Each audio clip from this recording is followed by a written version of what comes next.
second quarter of 2025, a lot of plays, a lot of streams happened. We watched them all and we show you some of our personal highlights and watched them together. Today Alex is with me from our local community in Munich. Thanks for inviting me, and by the way, this is the community that bring the new national champion in Germany. Yeah, congratulations to Sebastian Kleiner, who won the trophy and bring it, the German national trophy, to Munich.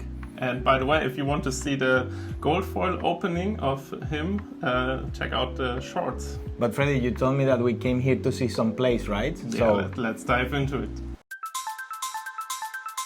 A lot happened in the last 3 months, especially a new set came out in High Seas, where we can see the world premiere that happened in Taipei, where the players played new cards for the first time. And it's a great limited format, by the way. And I think one of the most curious things that happened in this is that there is a new hero, and now we see the specialization, and now we see the guy playing against that specialization, how he is laughing. Look at his face, Zachary. And they didn't knew at this moment. Maybe they knew from somebody that opened it, but it was quite a trap at this moment. And what I love about the company is that they are really putting an effort in doing a very seal experience, a very nice seal experience, and having a hero. Now he played the second one. Look, the guy cannot believe it. That's why this is one of the personal highlights of me of the last 3 months, because 2 not so fast in 1 sealed deck. That's crazy. That's crazy. And yeah, I really like that they put this hidden hero into the set and nobody knew about it. So Freddy, Blue Attack 18, Cosmic Awakening all over again. Why we are seeing this one? I think this is particularly special because he used to visit the Goldman Estate, and in High Seas we got a lot of gold shenanigans. True. Also the new Fabled, Riches of Trobaldani. And he used the Fabled in the earlier game. So also a small buff for Victor, and just to see big numbers, that's nice, right? 14. 14 was nice, 18 is even better. Pommel, typical Guardian card. Alex, one deck which is getting a lot of attention currently is Auxilio. We also had 8 players in our nationals playing Auxilio. It's getting better and better, and more people play it. Who thought? But after we lost Aurora, which is the lighting hero, there is a new lighting hero on the block, and he's doing fun stuff. Physical and arcane is always strong heroes. I also was an Aurora player who switched to Auxilio afterwards. So. I miss her. And that's why I can say this combo from Roy here is very, very good. It has everything in it, right? He is bouncing back his sigil, drawing another card. He has a channel Lightning Valley on the field too, so he's going to draw another card. So this is a very loaded combo play. I mean, Jason is a pro, but if I will be there sitting, I was totally confused, as I am normally with a wizard is playing with me, which is literally happening, playing with me. So this is how it works. He's playing Gone in a Flash, which is coming back to hand whenever you play an instant. Correct. And because he's cracking the Lightning Creep shoes with a tunic count resource, so you don't have to use a card for it, every instant he plays gives go again. And because the instant would have not needed an action point anyway, it gives you an action point back. So the Gone in a Flash bounces back and has technically some kind of go again. So you can play it every time, and whenever you play a lightning card, this staff he has loads up and gives an arcane source a really huge buff. But look at the guy. This is a guy who doesn't know. Jason is really try to understand all what is going on, as you try to explain me, and again I don't understand. So Auxilio is not the only deck you should watch out for and be aware of, especially if you're Gravy. You should be aware of Jarl, because your Compass there already has a counter and we are 3 minutes into the game. By the way, I was seeing this game live on a stream, and all of a sudden the game stopped, and I don't know exactly what happened, why Luis was not continuing. Yeah, sadly the judges ruled it as a game loss. He had some low time between the rounds. He shuffled his sideboard the other way around into the deck. Okay. So it could have been information he gained because the cards were, especially the sideboard cards. Oh, that's pity. That's a pity. And it's a live 4 top 8 game. So, Wow. but like destroying the compass into the first 3 rounds, be He aware. got very good chances.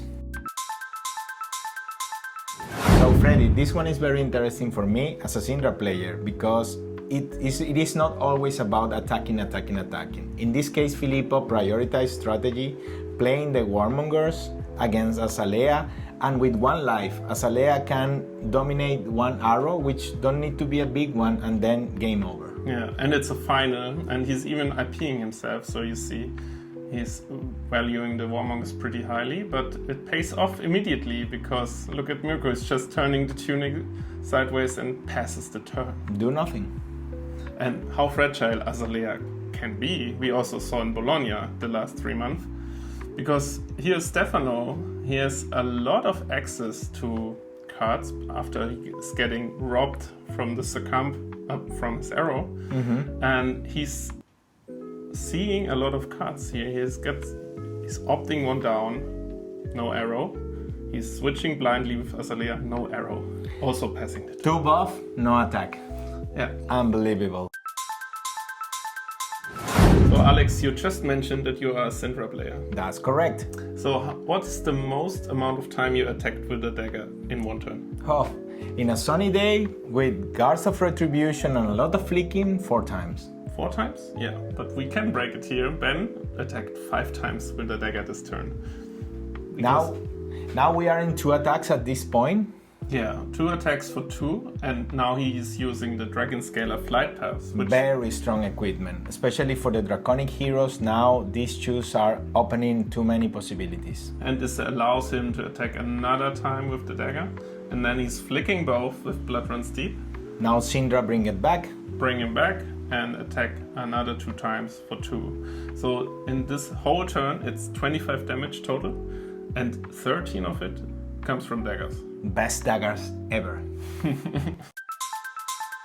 So Freddy, now we will see in number 2, we are getting to the beginning, to the number 1, we see high level plays now. And this is a very high level play. You see Viet playing Siren's Call and having a peek, having a look at what's coming in the turn from Patrick. It is strange because he saw Leave No Witness and he chose to put something in the arsenal. And now the Leave No Witness is being played. Yeah, but why not? You know exactly, yeah, I can block 4 and then it's protected. So why not placing something in the arsenal? And now it gets even more interesting. So basically he baits Patrick into playing the hands. The arousing wave, yeah, because that's what it's. Yeah, block 4 is not the whole story, right? We have the tunic up and the arousing wave, but Viet already knows that this is a possibility and plays a set in instant speed and completely. This is so genius. Freddy, number 9. Yes, I started the last video with honorable mention before the first player. Okay. So this is something very relevant for me. I think a fully white-bordered Puffin deck at Canadian Nationals. That's commitment. You take a full 80 cards decks and make it white border. I don't even know if he painted the cards or if he just has sleeves that make them white border. Okay. But there's also something interesting happening in this game because he's stripping away the equipment of the wizard player here. And of course the last equipment piece that lands on the combat chain is the Storm Striders. And finally he got there. The Storm Striders on the combat chain, he has 3 cogs to destroy it. But he now has to face the decision, do I really destroy it or do I destroy 1 more card to bring my opponent to shorten life and put it in a very complicated position. And you see it takes some time and Kubi is already laughing about the situation, thinking he will lose his shoes, not knowing what will be chosen by Aidan. Yeah. So, and then but now you see. Destroying a card, getting him to 1, which is maybe the better decision here, but... Have you seen this play already, Alex? Yeah, it is US National Top 8. This is a semi-final. For sure I saw it live streams, but as I told you before, it's a wizard, so I have no clue what's going on. Yeah, but I think it's Margin already mentioned the play too in the World Tour Weekly of his, and I think everybody saw it already, but I think it had to be included in the highlights of the last 3 months because this is such a high-level Flesh and Blood game. I mean, look at the deck size, for example. Yeah, and there is no deck size, there is no cards any longer. And 23 life, and you can think, okay, this is going to maybe a fatigue. Yeah, especially when you're a wizard and you have no weapon, no physical weapon, you are relying on the cards in deck to do damage, right? And Margin here brings back a blue with the new card from High Seas, from the expansion slot. Brings back a card which he needed to pay for the last attack, and the last attack he did was also a blue attack for 1, like a ping. Of course, with in combination with the Waning Moon, but I think that's like a perfect game. Freddy, thanks a lot for inviting me. It was super fun for me. It's a very good experience, and seeing nice plays, learning more about the game is always nice. Thanks for being here, and please subscribe and watch all the other videos. So I do one of these each quarter with a new guest every time, and now we are going to watch UK National stream, right? Absolutely. Thanks for inviting me. Nice.